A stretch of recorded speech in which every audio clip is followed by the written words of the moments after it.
Hola, bienvenidos a White Paper 10. Yo soy Carla Berman. Yo soy René Lankenau. ¿Qué onda, Carla? Estamos grabando un poco más tarde de lo normal. Tengo sueño. Sí. O sea, más tarde de lo normal son las 7:52 de la noche, pero habrán ustedes de saber que, René, ¿a qué horas te duermes todos los días? Más bien, ¿a qué horas te despiertas? Me despierto, o sea, normalmente a las 4:30 tengo que estar ya en la computadora empezando a trabajar para que el mail pueda salir a las 6:24, a más tardar, que es la hora de la suerte. Entonces sí, empiezo muy tempranito y pero además es temprano, pero es contrarreloj. Entonces lo hace como muy emocionante. Claro. Pero sí, hoy fue un día interesante. ¿Y te lavas los dientes antes de ponerte a trabajar o es en pijama y con dientes sucios? No, de hecho, es con café. O sea, me levanto y si es con pijama, voy, me hago un café todas las mañanas y empiezo a jalar con todo. Y luego ya, o sea, una vez que se manda el mail, cierro la laptop, inmediatamente me voy a cambiar y me voy a hacer ejercicio. Es como que y están los tiempos perfectamente bien manejados. Llevo varios años arriba. Entonces, por eso es que las 7:53 de la noche, pues ya se le hizo tarde a René. No, a ver, es que normalmente a las 7:53 estoy redactando el mail de mañana también. Entonces, está padre, está padre. Sí, no, yo te admiro. Yo no soy una morning person.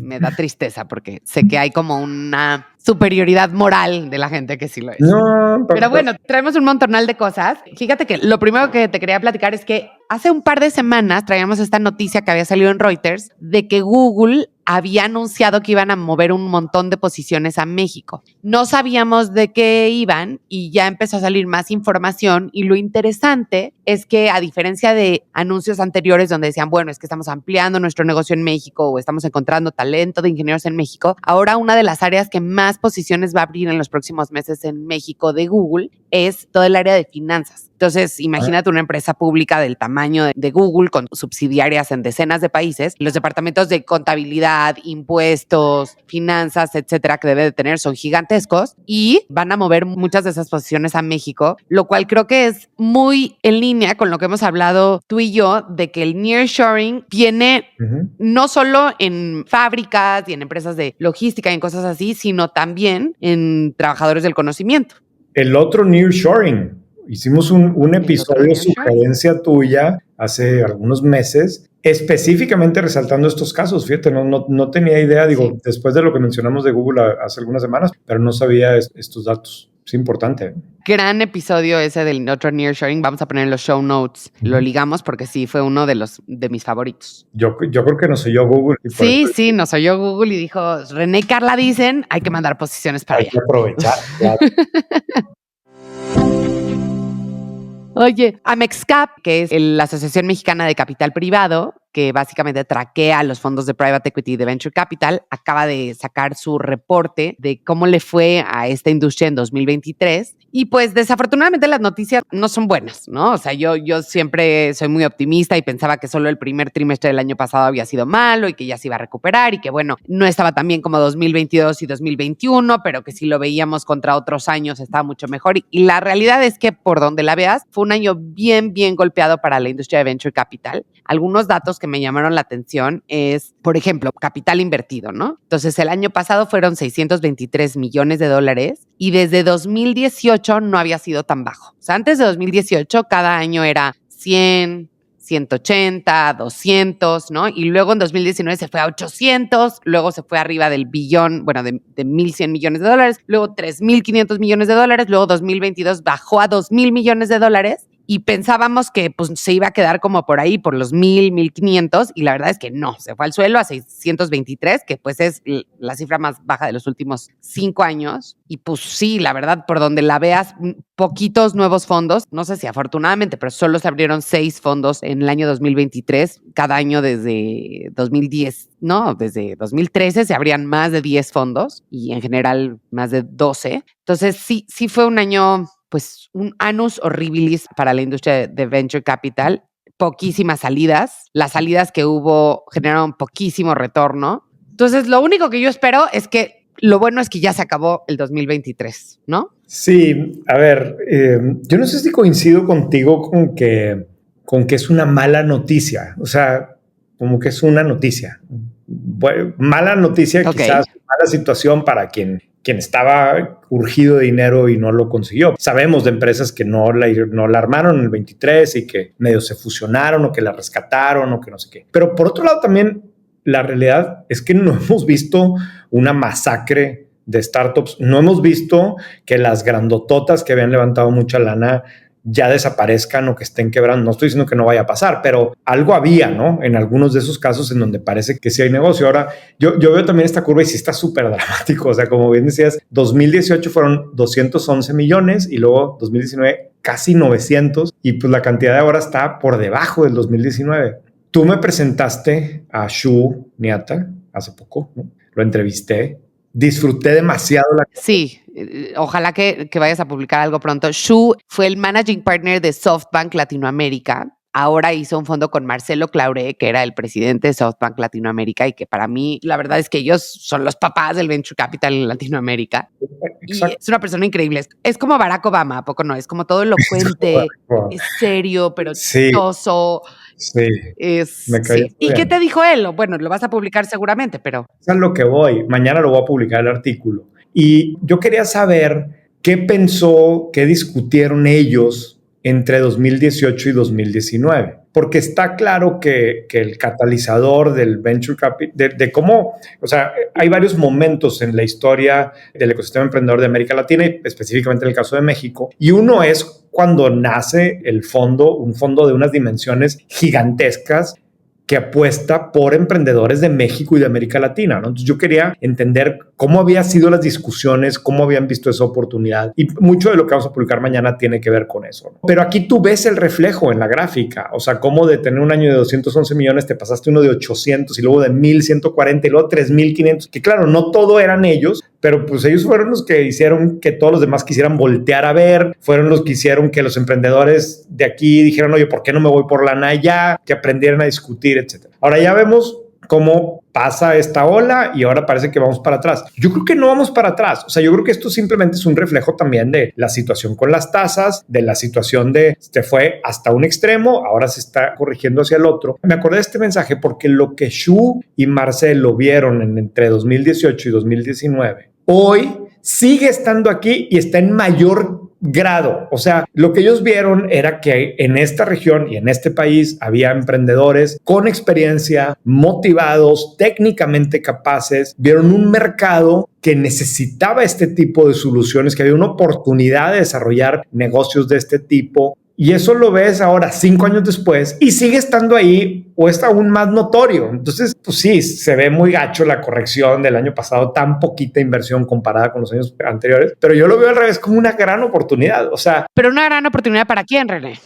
Fíjate, es que parte de lo que ellos veían es que, y me lo dijo Shu, me dijo, y no tendríamos competencia porque nadie más está invirtiendo ahí. Sí. Entonces otra vez estamos llegando a eso, a un mercado en donde tienes talento, oportunidad, modelos que funcionan, tienes más escala, mercado y nadie le está metiendo lana. A mí se me hace que va a haber buenos deals, buenas oportunidades. Sí. Ojo, esto no significa que algunas no van a sobrevivir, que algunas estaban muy mal, que las valuaciones, claro, ya lo estamos viendo, las correcciones. Pero la necesidad que tiene un país como México de tener emprendedores desarrollando este tipo de organizaciones es urgente y es una gran oportunidad de negocio, pero gran oportunidad de negocio. Sí, lo que yo siempre digo es que hay 5 ingredientes para un unicornio, ¿no? Uno es mercado grandote. Palomita, lo tenemos en México, ¿no? Sí. El otro es grandes problemas que resolver. Triple palomita, lo tenemos. El tercero es tecnologías disponibles para resolver esos problemas, porque antes nada más no existían. Sí. Palomita. El cuarto es talento que quiera emprender. Lo tenemos. En los últimos años hemos visto que lo tenemos. Y el quinto es capital. Y es que el problema es que si no hay capital, puedes tener todo eso y se nos cae. Entonces, para mí sí es una mala noticia porque el año pasado no hubo capital. Sí. Ojalá que haya sido nada más un topecito en el tiempo. Sí, fíjate que esta gráfica no lo desglosa así. Seguramente habrá otra que podemos ver después, porque yo no sé si esta caída está muy bien relacionada con la falta de capital en las rondas subsecuentes en las empresas ya más grandes, ¿no? Que en ese caso sí significa que a lo mejor el año pasado no pudieron acelerar, no pudieron seguir creciendo, las obligaron a tratar de ser más rentables, que yo no veo, o sea, para mí eso no es negativo, sino porque sean tanto. No. Yo quiero suponer que esas rondas fueron sobre todo a raza que estaba arrancando o proyectos nuevos y por lo tanto, o sea, habría que ver cuánto era el monto que iba a las rondas semilla o presemilla en los años pasados y ahora y si varió mucho eso o no. Seguramente sí, ¿verdad? Y ahí es donde sí se genera un problema porque no pueden ni siquiera arrancar. Pero si es un tema de, oye, a ver, espérate, güey, ya te di $500 millones, ya no te voy a dar más, ponte a ganar lana. Pues sí, o sea, ya no puede ir a abrir operaciones a otro país la startup, ya no puede seguir contratando gente con sueldos muy caros, pero los obligas a buscar la rentabilidad. Sí. Tienes razón. No es el único indicador. Pero igual, a mí sí me gustaba que hubiera más rondas y más dinero disponible, aunque puede ser que, como tú dices, que esto también obliga a que la gente, o sea, es como tener un pie en el acelerador y uno en el freno. Entonces está bien, porque aceleras, creas muchas empresas y luego frenas para que se vuelvan rentables y no nomás sean una máquina de perder dinero, que es lo que a veces se le critica a esta industria. Sí, a ver, yo me puedo estar equivocando, pero no creo que en el 2024 vaya a bajar más. O sea, no creo que vaya a haber años de $200 millones como eran antes de esto. Vamos a ver. Sí. Mira, yo traigo otro tema, Carla, que publicamos en White Paper hace unos días y hizo algo de ruido, pero es como medio obvio y al mismo tiempo como que cuando lo pones en blanco y negro, pues no sé, lo quisimos destacar. Si tú te pones a ver la edad de quienes asumían el rol de CEO en las empresas grandes de este país, que obviamente a las empresas grandes de este país, pues me refiero a las chiquitas que todos conocemos. Antes estaban llegando más jóvenes que actualmente. Es un poco obvio y ahorita voy a entrar por qué, pero fíjate, en 1994, cuando Dionisio Garzamedina asumió el rol de CEO de Grupo Alfa, el monstruo en los 90s, no tenía más de 40 años. O sea, si no me equivoco, 39, 40 por ahí, ¿no? Cuando José Antonio Fernández Carvajal tomó FEMSA por primera vez, tenía 41 años. Ricardo Martín en Soriana, 30 años. Carlos Fernández en Modelo, 31 años. José Antonio Chedraui, 28 años cuando iba a dirigir la cadena. Daniel Hash en América Móvil, 34 años. Andrés Conesa, 34 años como directores de América Móvil y Aeroméxico, respectivamente. Wow. Juan Beckle, que ahorita vamos a hablar de Beckle, pero 35 años. Pablo González Guajardo, 40 en Kimberly Clark. Después Álvaro Fernández, 42 años cuando reemplaza a Garzamedina en Alfa. O sea, era una generación que estaba tomando empresas públicas que vendían miles de millones de dólares, muy jóvenes, muchos en sus 30s. Hoy prácticamente ya no estamos viendo eso. Y estamos viendo en donde cuando el heredero que va a tomar el rol, que todo mundo sabe que va a ser el CEO y a lo mejor tiene 40, las empresas están metiendo un CEO como que para, no sé, madurarlo más. Yo no sé si es un tema también hemos hablado de puras empresas públicas y los analistas, los mercados esperan gente con más experiencia, pero la realidad es que cuando te pones a ver si a quien nombran no es familiar, nunca tiene menos de 50, sino es que más de 60. Incluso. O sea, a quien nombraron como CEO de Bimbo. El de Bimbo, justo te iba a preguntar cuántos años tiene. 65. Daniel Servitje tenía 38 cuando lo nombraron CEO. El director general de Arcas.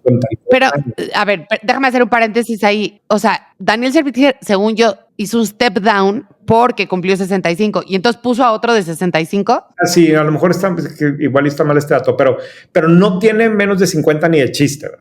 Sí, ni de chiste. No, y hoy en día, ¿sabes qué? Digo, a lo mejor me voy a poner aquí muy freudiana, psicóloga, pero yo no sé si esto tiene que ver con que como que la adolescencia se ha prolongado, ¿no? O sea, pues yo me casé chavitita, igual que tú, y tuvimos hijos muy jóvenes, y hoy en día conozco a mucha gente que tiene 32, 33 años, que básicamente estos chavos a esa edad estaban manejando 10,000, 20,000, 30,000 empleados, y que te dicen, no, yo no quiero tener hijos porque estoy chavitito. Sí. Y yo me quedo pensando, no, güey, no estás chavitito, ¿no? Digo, cada quien, espero que no me echen quitomatazos, pero lo veo en muchísimas áreas. O sea, lo ves también en los presidentes. En Estados Unidos van a tener una elección entre dos personas de la súper tercera edad, sí, ¿no? Sí. Y no sé si tiene que ver con como que ahora nos sentimos más jóvenes, más tiempo, y entonces sentimos que no estamos listos, o no sé, ¿no? Me parece como un fenómeno antropológico interesante, ¿no? Sí, totalmente. Sí, yo sí creo que, en este el rey de Inglaterra, ¿no? La reina anterior se hizo reina a los 23 años y este rey a los 76. Digo, ahí es porque pues, duró mucho la reina, pero como que en muchas áreas estás viendo que el liderazgo lo tiene gente mucho mayor y no sé bien por qué es. Me puse muy, muy filosófica. Sí, digo, yo regresando aquí, pues también las empresas hoy están mucho más grandes que cuando las agarraron y son más visibles algunos casos. Yo sí creo que a lo mejor también está relacionado con el tema familiar, pero me puedo estar contradiciendo porque incluso los familiares que hoy andan en ese rango de edad ya no les están soltando las empresas a esas edades. Entonces, bueno, pues es algo que creímos que valía la pena de destacar. Al final, mucha gente de quienes leen white paper tienen que tomar este tipo de decisiones en empresas familiares y seguramente se lo estarán planteando en temas sucesorios y bueno, es una tendencia que estamos viendo en las empresas grandes en México. Sí, sí. Pues bueno, me encantaría si alguien tiene alguna hipótesis que nos escriban. Ya saben que siempre la verdad nos gusta muchísimo recibir sus comentarios y luego la gente tiene comentarios súper interesantes o inside information y entonces, ¿por qué creen que cada vez los CEOs se vuelven mayores en edad? Y bueno, hablando de otra cosa que no tiene nada que ver con la edad, pero sí tiene que ver con mi lugar favorito del mundo, que es Target. Target, yo no sé qué fascinación genera en el mundo mundial y tiene una marca... Ya sabía que ibas a escoger eso, ya sabía. Cuando puse la nota, ya sabía que ibas a querer hablar de eso. Pues sí, es que la verdad es que Target sí es una fascinación entre... Yo creo que todas las mexicanas que tenemos la oportunidad de vez en cuando darnos un brinco al otro lado del río, ir a Estados Unidos y hay que pasar por Target. Target tiene una marca muy famosa de ropa para niños de muy buena calidad, muy bonita moda y precios muy accesibles que se llama Cat & Jack. Que además, uno de los secretos mejor guardados de Cat & Jack, que a mí me lo pasó mi cuñada, es que tú puedes devolver la ropa hasta un año después de que la compraste, no importa qué uso haya tenido. Entonces, puedes devolver la ropa y te la reembolsan. Pero esta marca, que es muy buena, ahora Target anunció que la va a vender afuera de Target, en otros retailers. Y yo creo que es la primera vez que una marca que es como una marca propia, ahora la van a sacar del retailer madre y pues va a ser como un spin-off, ¿no? Sí, pero viste el tamaño de las ventas. O sea, gigantesca. La marca propia de Target vende $3,000 millones al año ropa de bebé. $3,000 millones. Sí está. Digo, no tengo aquí el dato, pero es bastante más grande que muchas marcas de ropa que conocemos. Fíjate, Nike. Ajá. No, esa vende 40. Nike vende 50 billones. Inditex vende 34 billones. Pero esto quiere decir que esta marquita, ¿no? Que solo se vende en Target y que, según entiendo, Target solo existe que en solamente Estados Unidos y Canadá. En Canadá no, pero bueno, ponte tú. Vende 10 veces menos que Inditex, que pues es uno de los retailers más grandes del mundo, ¿no? Y que tiene niños, niñas, hombres, mujeres, home, y tiene Zara y Massimo Dutti y otras 6, 7 marcas. Entonces sí es muy impresionante cuánto vende. Sí, la verdad, impresionante. Coincido. Y bueno, en otra noticia que tiene que ver con marcas padres, Apple, como tú sabes, y esto yo creo que es un sesgo importante que vamos a tener en este programa. La mayoría de la gente que yo conozco tiene un iPhone, ¿no? Y creen que todo mundo tiene un iPhone. Y la verdad es que en México, el 70% del market share de los teléfonos inteligentes son Android, de alta y baja gama, o sea, de todas las gamas.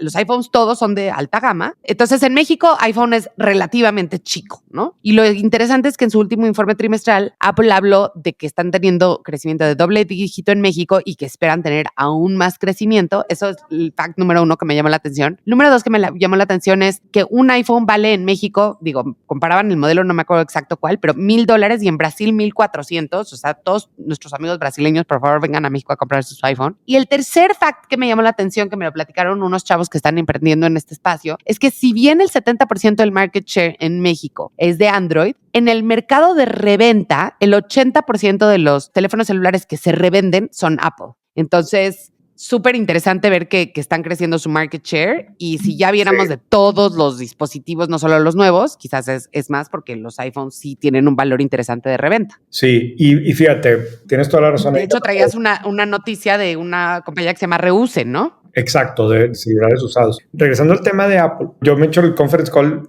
todos los trimestres y México nunca sale, ¿verdad? Nunca hablan de México. Entonces ya el puro hecho que mencionaran México me emocioné. Pero más allá de eso, acuérdate que el otro tema con los iPhones, si tú te metes a ver las líneas de ingresos que genera Apple, son muy relevantes también los ingresos que genera por la venta de servicios, ¿no? por todas las suscripciones que tiene y todos los otros servicios adicionales. Entonces, para Apple también es bien importante. No sabemos en el caso de México si seguramente está creciendo con teléfonos, pero el teléfono usado que se vende pues no es negocio para Apple. No es negocio en la venta del hardware, pero sí es negocio en la medida que ese teléfono luego se usa para comprar Apple TV Plus o que Apple Music apps. o Apple no sé. O sea, por ese otro lado. O todas las apps de la tienda del App Store. Exacto. Entonces, ¿quién sabe en el caso de Apple a qué se refiera? Sí puede ser que se estén vendiendo más teléfonos, pero quizás también es que los teléfonos actuales les siguen generando dinero por más tiempo. No sé si me estoy explicando bien, pero la vida del teléfono como una unidad que le genera ingresos, pues puede ser que esté siendo más relevante en México de lo que era en el pasado. ¿Quién sabe? Apple no nos va a decir nunca y no nos eso sí que no nos van a buscar para comentarnos nada al respecto, pero nos llamó la atención. Sí, la verdad es que sí nos llamó la atención y bueno, vamos a ver. Y tú tenías una última nota antes de entrar al Deep Dive. Yo quería hacer un comentario que la semana pasada con el episodio que hicimos de reportes trimestrales, uno de los reportes de los que hablamos fue el de Becle José Cuervo, tequila, alcohol, que su último reporte pues fue no tan bueno, ¿verdad? Al final vimos una caída importante en las utilidades, sobre todo comparado con el año pasado. Básicamente, sí, por un lado, porque vendió menos en volumen y también porque, como a muchas empresas, le afectó el tipo de cambio.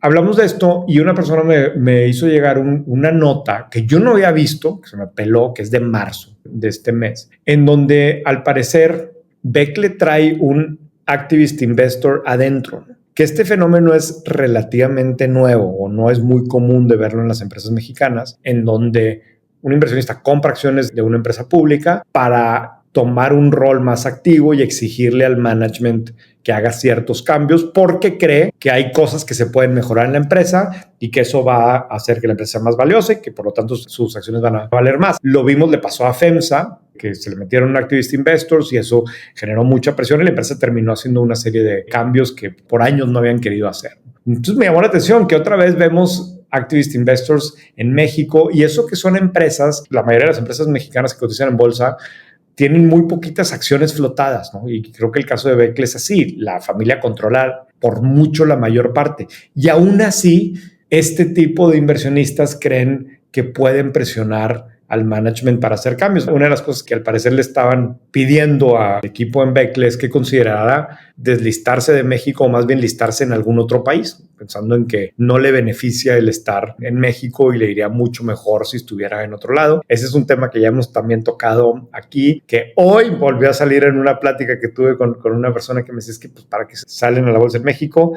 Hoy una persona me lo dijo y aparte hablé con una empresa que sus acciones están muy golpeadas y que me decía es que ya lo que estamos viendo es que mejor nos gustaría considerar irnos a otro mercado porque nos castigan por estar en México, mis ingresos están en otro lado. Entonces, este es un tema que al parecer ahí está, que vamos a ver con más frecuencia, tanto la parte de activist investors como el dilema de si no será mejor para algunas de estas empresas considerar estar listados en otro lado. Pues va a ser muy interesante y digo, sería padrísimo hacer un deep dive en algún momento de qué perdemos si perdemos la Bolsa Mexicana de Valores, ¿no? No sé. Sí, yo creo que hay temas fiscales. No creo que sea nada más la de México, o sea, no creo que sea un fenómeno de México. Sí, seguramente les debe. Yo creo que en una economía cada vez más global, sí, está muy interesante. Y hoy, en vez de Deep Dive, tenemos un invitado. Cuéntanos. Sí, más bien. Para el Deep Dive de hoy, tenemos de hecho, ¿sabes qué? Me voy un paso para atrás. No sé si algunos recordarán que en algún momento mencionamos de cómo un grupo de empresas en México se estaba aliando para ver cómo podían facilitar la contratación de inmigrantes que estaban llegando a este país. Ese es un tema que a mí en lo personal me interesa y me interesa porque sí es una realidad que hay muchas empresas en México que están batallando, sobre todo actualmente en ciertas industrias en particular, que están batallando con mano de obra y por otro lado hay muchos inmigrantes o muchos más de los que yo creía en México. Muchas son personas que quieren usar México para llegar a Estados Unidos. Eso todos lo hemos visto en los medios, pero algunos de esos se están quedando aquí. Entonces, hay un grupo de empresas que se estaban aliando para ver qué podían hacer para poder contratar este tipo de personas. Y cuando hablamos de eso, me buscó César Becker, que César Becker es el abogado especialista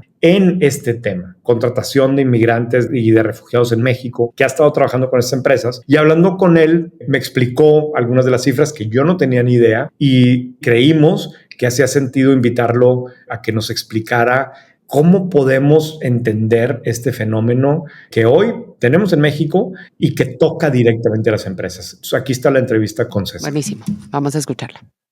Hola a todo mundo. Hoy tenemos un invitado especial. Está conmigo César Becker, abogado de la Ibero, ¿verdad? ¿Sí estoy en lo correcto? Sí, René, sí. Y tienes más de 20 años especializándote en temas de migración relacionado con el mundo corporativo y las empresas. Y tú y yo estábamos platicando desde tu despacho Santos & Becker y estábamos platicando de qué puede hacer este país o qué tenemos que hacer en este país con el 1.5 millones de inmigrantes que hay aquí. Y al final, en White Paper no nos dedicamos tanto a ver temas ni políticos, ni sociales, ni demás, pero este tipo de cuestiones tiene una implicación muy relevante para las empresas en México y al final del día es algo que no podemos ignorar que está sucediendo. Entonces, César, ¿por dónde empezamos? 1,5 millones de personas que están en este país, así sea en tránsito o llegando, ¿qué tienen que hacer las empresas? Sí, bueno, gracias René. Primero, gracias. Somos fans de ustedes desde que te escuché por ahí hablando de este tema, porque cada día más está en la conversación. Definitivamente es uno de los temas más importantes en las agendas de nuestro gobierno y también del gobierno de Estados Unidos y por lo tanto de la relación bilateral. No podemos quitarnos de encima y no queremos tampoco estos 3,000 kilómetros de frontera con Estados Unidos y tampoco podemos desatender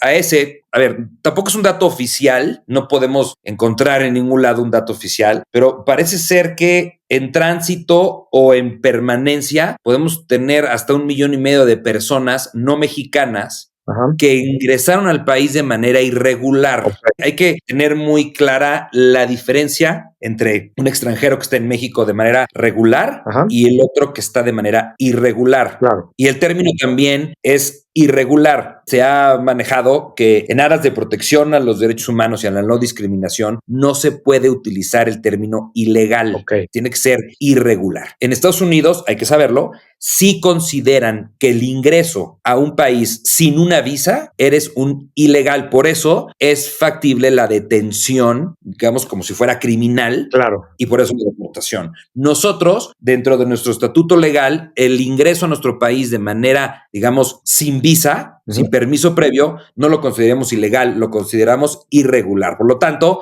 cabría el gran mundo de la regularización. Entonces, perdón por ser un poco técnico con estas palabras, pero hay que entender bien cuál es el contexto, dónde estamos parados, qué podemos hacer. Y me voy a quedar con esa pregunta. ¿Qué estamos haciendo y qué podemos hacer con ese 1,5 millones de personas que, por un lado, están en nuestro país, vienen a nuestro país? Tampoco podemos engañarnos, no vienen a nuestro país, vienen en tránsito. El American Dream viene desde abajo y no solamente desde Sudamérica, viene de Asia, viene del Lejano Oriente, viene gente de India, Pakistán, de todos lados. No quiero estigmatizar, no quiero decir nacionalidades, no se debe, pero estas caravanas vienen cargadas de razas distintas, de edades distintas. Hay casos tristísimos, lamentables, pero quiero empezar a hablar en el sentido positivo también de ocupaciones, de profesiones, de capacidades, de talentos distintos, que si quieres que terminemos en este momento el podcast, lo que tenemos que hacer es aprovechar esa caravana, las personas que vienen en esa caravana, para cubrir cierta falta de mano de obra que nosotros tenemos en el país, en el sector industrial, agrario, donde quieras.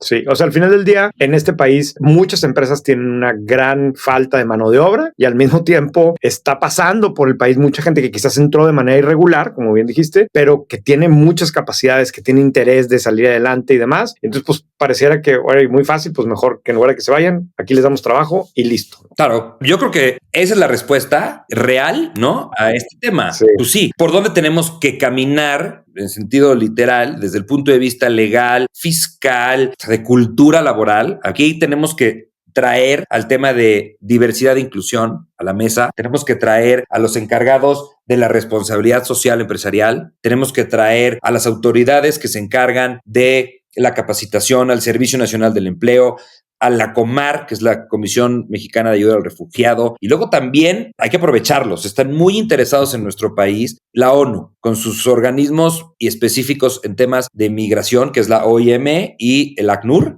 los tenemos ahí. Primero, somos el tercer país emisor de migración más importante del mundo. O sea, emisor de migración significa que de aquí se va.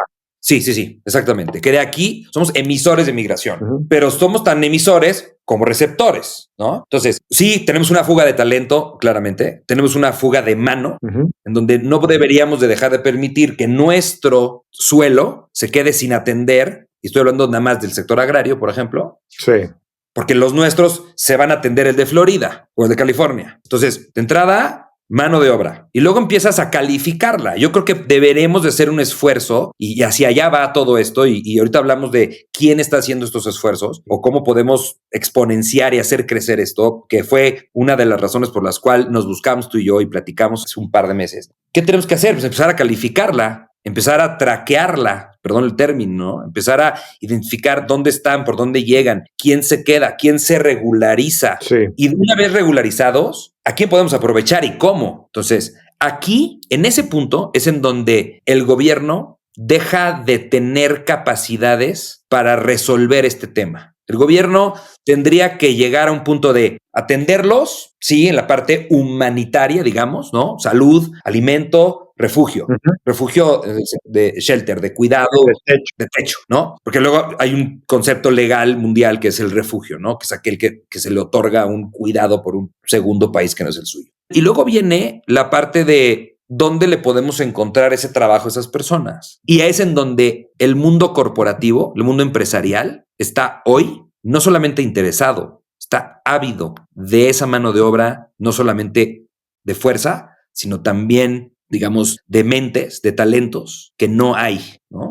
Sí estamos en un ritmo, o sea, en este pace muy alto de crecimiento, de llegada de empresas, de necesidad de talentos. Las universidades están reventándose. A ver, hay universidades mexicanas y voy a decir los comerciales, el TEC de Monterrey lo que está pensando es en traer a estudiantes que terminan la preparatoria en China a estudiar la carrera técnico o industrial o ingeniería a México para poder cubrir con esas vacantes que hay en todo este mundo tan grande que está creciendo en donde estás parado. ¿Tú me explico? Wow. No lo vamos a poder dejar ir, claramente, ¿no? Entonces, una cosa es ir a traerlos, ¿sí? Como este programa de ir a traer chinos, ir a traer sudamericanos, estudiantes que vienen para desarrollarlos aquí. Sí. Y la otra cosa es, los que ya llegaron, los que ya están llegando, pues vamos a ver qué necesitan. Te voy a dar un dato bien interesante y alentador desde mi punto de vista. En lo que va del año, que llevamos 4 meses, el Instituto Nacional de Migración ha autorizado 3,000 residencias permanentes a personas que ya tienen la condición migratoria de refugiados en México. 3,000. Estos 3,000 ya pueden empezar a trabajar mañana en una empresa que quiera tenerlos. Y voy a hacer esto nada más ahí un comparativo. Se puede decir que es un dato público. FEMSA tiene 2,800 personas que en su momento fueron migrantes o refugiados en su nómina. Wow. Y FEMSA, no creas que empezó ahorita, empezaron hace mucho tiempo, ¿no? En Oxxo, en FEMSA. Entonces, ¿qué necesitamos? Yo creo que el compromiso que me encantaría que tú hicieras, por ejemplo, tú, René, con la plataforma que tienes, es abrir el tema. Te agradezco que lo estés haciendo y provocar a las empresas a que se animen a realmente identificar a quién pueden contratar. O sea, que realmente contratar a un refugiado, un migrante, no tiene nada que ver ni con la trata de personas, ni con que estés faltando al fisco, ni a nada. Simplemente es aprovéchalos, ahí están. Difusión, necesitamos mucha difusión. Información, difusión. Ya. A ti te toca ver ya hoy, me quiero imaginar, usaste el ejemplo de FEMSA, pero no es la única, ¿no? O sea, hace poco vimos un comunicado en donde se estaban aliando muchas empresas, muchos nombres muy grandes, ¿no? De sobre todo algunas empleadoras grandes, cadenas que tienen supermercados, que necesitan mucha mano de obra, pues para tratar de, si entendí bien, como de simplificar los trámites o de agilizar la adopción de que estas mismas empresas puedan adoptar más rápidamente a las personas que quieren trabajar aquí. Sí. A ver, otro comercial. También se puede decir y somos parte, orgullosísimamente parte de TENT. TENT es una organización mundial de ayuda a esto. Su misión es ayudar a los refugiados y a los migrantes a incorporarse al mundo laboral en el país, ¿no? El fundador de esta organización es un turco refugiado, Hamdi, que es el dueño hoy es el dueño de Chobani, de los yogurts Chobani. Claro. Entonces él, de alguna manera, como todos estos grandes benefactores del mundo, decidió destinar sus recursos a esto. Entonces, la noticia que tú viste fue el lanzamiento de Tent en México. Okay. ¿Qué pasa con Tent? Tent lo que dice es, te voy a ayudar a ti, empresa, chica, mediano o grande. Normalmente las grandototas son las que se acercan porque tienen esa musculatura, esas capacidades de gestión interna. Es decir, quiero contratar migrantes. ¿Qué tengo que hacer? Entonces empiezas desde la parte de cultura. ¿Cómo incorporar a tu cultura laboral este tipo de personas? ¿Qué tipo de personas requieres? Luego, la parte técnica, jurídica, tanto en impuestos, en lo laboral, en lo migratorio. No podemos dejar de observar que hay un requisito para que se puedan cumplir las leyes. Entonces es Tent, y lo que viste es el lanzamiento de Tent, en donde FEMSA, Marriott, Unilever, Starbucks, FedEx, Amazon, esos grandes nombres que tú dijiste son los que dicen, perfecto, yo lo tengo fácil, la intención ya la tengo, y además, insisto, el tema de diversidad e inclusión está cubierto o cumplido con estas actitudes. Claro, contribuye para eso. Oye, pero me entra la duda, ¿y todo esto no genera también cierta tensión entre las zonas en México en donde no hay trabajo, en donde hay muchas personas y hay menos trabajos formales, y las zonas como quizás estamos hablando hoy en el norte, que tiene este tema del nearshoring y mayor demanda, que no teóricamente debiera ser más sencillo traer gente de estados donde hay menos trabajo? Pues siempre ha sido así también. O sea, los grandes campos agrícolas del norte tienen sus oficinas de reclutamiento en Chiapas, ¿no? Oaxaca. Yeah. Lo que hemos estado viendo, y porque ya estuvimos en un campo de estos en Tuxtla Gutiérrez, en donde llegan y se concentran, y el Instituto Nacional de Migración los tiene en un estadio en donde los van filtrando, acomodando, primero diciéndoles quién se quiere quedar en México. El que se quiera quedar en México, pase por aquí. El que no se quiera quedar en México, pase por aquí a desayunar y siga su camino. Hay temas sensibles también, ¿no? Que no nos corresponden ni somos especialistas. Hay un tema también de crimen organizado involucrado en el reclutamiento, lamentable. Pero a ver, René, 1,5 millones. Estamos hablando de 1,5 millones, ¿ok? Es muchísimo. También vamos a ver qué pasa con una nueva presión política de un nuevo gobierno de Estados Unidos en México. La política migratoria que hemos venido implementando en este sexenio tiene mucho que ver con lo último que se pactó con Donald Trump a principios de nuestro sexenio. Parecería que va a regresar un viejo conocido como presidente, pero aún así, lo que no creo que vaya a frenar es la llegada, ni tampoco creo que se vaya a frenar los próximos años la necesidad de estos talentos. Ya. Y el otro comentario que hiciste también al principio es, oye, estamos viendo también cada vez gente de más zonas del mundo. No es solamente gente de Centroamérica que está cruzando, sino vemos gente que llega de Asia, gente que llega de África para intentar pasar desde aquí. Es así. Es correcto, es correcto. El mix ya no es nada más Centroamérica, Centro y Sudamérica. Definitivamente no lo es. A ver, creo que podríamos hablar horas de lo que está pasando con China en el norte del país. Eso es un gran tema, ¿no? Están llegando chinos, empresas, y chinos operarios, chinos ejecutivos, chinos capitales, de todo tipo, y unos están llegando de manera completamente ordenada a tener un permiso para trabajar, incluso con un proyecto muy identificado por 1 o 2 años, y luego se regresan o se van a otro lado. Y también están llegando muchos que no tienen el trabajo allá, pero saben que si llegan aquí van a tener acceso a un empleo mejor pagado incluso que el de su país, aquí en México. Por un lado. África, ¿qué pasa? Además de la superioridad, digamos, en fuerza o en capacidades físicas, pues también están y se van concentrando. Por ejemplo, a mí me sorprendió mucho ver en Hermosillo, Sonora, una cantidad importante, una comunidad importante de africanos concentrados en Hermosillo, Sonora. No sé si sea porque aguanten mejor el calor o no sé, no te sé decir esa parte, pero están esperando, porque es un largo trayecto para llegar a Estados Unidos. Pero imagínate que llegan a Sonora, cruzan por el desierto de Sonora. Ojo, están cruzando, se rumora que cruzan 5,000 personas diarias por Sonora a Estados Unidos. Wow. Imagínate que cruzan y luego se van a colocar porque tienen la familia en Nueva York. Imagínate la ruta. Ahora, imagínate que una persona que está, tú lo tienes muy identificado porque también lo platicamos, una persona que está dispuesta a hacer eso por su vida y la de su familia. Claro. Eso es drive, eso son ganas de salir adelante, ¿verdad? Claro. Entonces, ¿a poco no los quieres? O sea, claro que los quieres. Ahora, lo que hay que hacer es atraerlos. Ya están atraídos naturalmente. La geografía nos ayudó a atraerlos. Hay que atenderlos y retenerlos. Sí, que consideren que haber llegado aquí pudo haber sido el destino, aunque no era su plan original, pero que a la hora de llegar aquí digan, oye, pues ya no me tengo que ir tan lejos. La calidad puede ser un mejor destino, tal vez con menos discriminación, con menos complejidad, tal vez con un ADN un poquito más amigo amigable que tenemos los mexicanos y tenemos disponibilidad. A ver, desde el punto de vista técnico, jurídico, yo creo que es un reto que vamos a perfectamente cumplir. Es tomar la decisión y es que el gobierno diga, perfecto, por darle un permiso para trabajar a esta comunidad de 200 africanos que están en Sonora, no le estoy quitando el trabajo a 200 chapanecos. No, o sea, claro, eso lo tenemos que entender. claro, ¿no? Claro, muy importante. Y donde está lo importante es en la actitud del sector corporativo de decir, bienvenidos, le voy a echar ganitas a capacitarlos. Ok, eres un africano. Entiendo que nuestras lenguas no son ni parecidas. Tienes una chamba. Si ya llegaste hasta acá, pues tienes una chamba de aprender tantito español. No voy a convertir mi cultura laboral a tu idioma, pero tú sí te tendrás que adaptar, que ajustar. Y no le veo ningún tema. Y ahí están. Yo creo que ahí están. Hay que difundir, hay que platicarlo. Esta semana tenemos una plática con 100 de estas empresas de Tent. Justo Tent nos invitó a dar esa plática. ¿De cuáles son ya? Ahora sí ya vamos a ir a la parte más específica de cuáles son los mecanismos legales por los cuales una empresa como estas puede contratar a uno o a un grupo. El tema está a todo lo que da. Cuenta con nosotros. Te vamos a ir compartiendo información para que tú por ahí publiques. Buenísimo. Sí, este es un tema que a mí en lo personal, como lo platicamos la vez pasada, me parece sumamente importante. Tiene muchas dimensiones. Una muy directa y que nos ocupa aquí en White Paper es, pues al final es una fuente de mano de obra. Todas las empresas hoy se quejan de mano de obra. Con todas las que entrevistamos, de aquí hay una fuente que está disponible y que en principio permitiría tener acceso a mano de obra bien motivada, con ganas de trabajar, etcétera. Pero además también pues tiene implicaciones humanas y tiene implicaciones sociales y de vida en las ciudades y también, ¿por qué no decirlo?, de poderle ayudar a alguien que realmente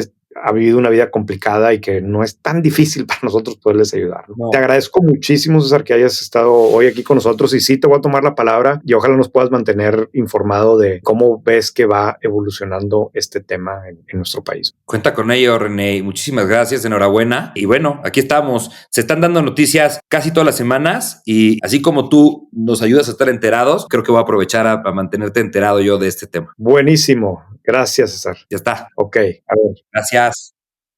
Entonces, ¿qué onda, Carla? ¿Cómo viste? Pues a mí este es un tema que me toca muy cerca porque, como tú sabes, René, yo soy nieta de 4 inmigrantes que llegaron a México buscando mejores oportunidades. Y la verdad es que yo creo que los inmigrantes, y tú lo has dicho muchas veces, que se arriesgan a hacer un viaje así, de otro lado del mundo, a llegar con una mano adelante y con una mano detrás, con las mejores intenciones de sacar a su familia adelante, es algo que tenemos que aprovechar, porque es en general, obviamente, no puedo hacer una generalización de que 100% de la gente es buena, pero en general es gente que ya trae un empuje muy fuerte y que deberíamos de estar haciendo lo que está haciendo justo César, y que ojalá que en la segunda generación pase lo que pasa en Estados Unidos, ¿no? Que tú ves las empresas de tecnología y el 60% de los CEOs y fundadores de estas empresas que han revolucionado no solo Estados Unidos, sino el mundo, son hijos de inmigrantes, porque la inmigración creo que necesariamente fomenta el hambre y la creatividad y la innovación y no quedarse conforme. Y entonces, bueno, pues la verdad es que me encantó que trajiste este tema a la mesa.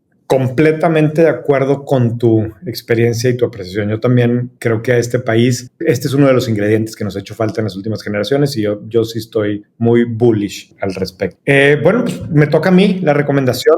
La recomendación de esta semana es una entrevista que le hicieron a Jamie Dimon, al CEO de JP Morgan. Jamie Dimon al final es uno de estos empresarios ejecutivos que se ha convertido pues, en una especie de referente, de ícono para muchas personas, ya no solamente en el mundo banquero, que lo es en el mundo banquero, pero incluso más allá. Siempre estaba el rumor que si se iba a lanzar de presidente o no y qué pasaría con alguien así, pero es un tipo que ha hecho un papel pues muy interesante en la construcción del banco, pues el más grande en Estados Unidos. Creo que no es el más grande del mundo porque hay alguno en China más grande, pero sí, sin duda, el referente. Y esta es una entrevista cortita, está padre, tocan muchos de los temas, incluso cómo es su vida personal, considerando el nivel de influencia que tienen los demás, cómo es su rol como papá, obviamente cómo es su rol como CEO. Vale la pena. Pues me encantará. Vamos a poner los show notes. Yo quiero decir una última recomendación. No es un artículo muy largo y no sé si a todo el mundo le va a interesar, pero esta semana recibí de 5 personas un artículo del Washington Post. Es un artículo chiquito de opinión que se llama el número ideal de niños en una familia, 4 mínimo. Entonces me dio risa que me lo mandaron como 5 personas y yo te lo mandé a ti, René, porque yo decía, pues, ¿por qué me lo mandan a mí? O sea, claro. yo sí ya tenía el mensaje, pero está bueno el artículo, también lo vamos a poner aquí en los show notes. Está cortito y habla un poco de que el helicopter parenting no le hace bien a los niños ni a los papás y que justo tener muchos hijos te evita la posibilidad de poder ser un papá demasiado encimoso a tus hijos. Exacto. Puedo dar fe de eso. Bueno, pues listo, Carla. Seguimos en contacto. Como siempre, nos encantará escuchar su retroalimentación, ideas, sugerencias. Mi correo es rene@whitepaper.mx. Y el mío es carla@whitepaper.mx. Gracias. Bye. Bye.